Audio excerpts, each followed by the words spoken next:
Welcome to Kenton Teaches. Enjoy the video. In this video, I will show how to get Deathfog in Divinity 2 only way. Begin by exploring the southeastern swamp area and mark any toxic zones on your map. Prioritize stealth and poison resistance before entering pools of vapors. Loot containers and read journals for the phrase that hints at a hidden lab entrance.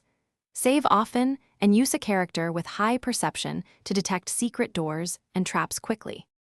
Head to the notable landmarks and methodically clear each area for clues, starting with the lighthouse and moving into swamp ruins. Use a teleportation scroll or ladder to reach lower levels safely and avoid lingering in toxic clouds. Interact with environment objects like barrels and statues to trigger hidden passages. Keep an eye out for unique loot chests that often contain notes or keys leading you closer to the Deathfog source. If you're enjoying this guide, please subscribe and like, it really helps. Quick recommendation. On another note, the Echo Dot is a great smart speaker to bring your game's sound and playlist to life while you play, and it fits neatly on any desk or shelf without taking up space. Check the description for the link and other deals, and now let's get back to the video.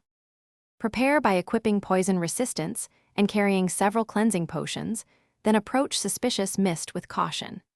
Send a sneaky companion ahead to scout for traps and hidden doors, and use summoned allies to distract aggressive creatures. When you find a contaminated room, extinguish flame sources if possible and search thoroughly for levers or symbols that unlock containers. Keep multiple saves so you can retry puzzles without losing progress. Thanks for watching. Please subscribe if this video was helpful.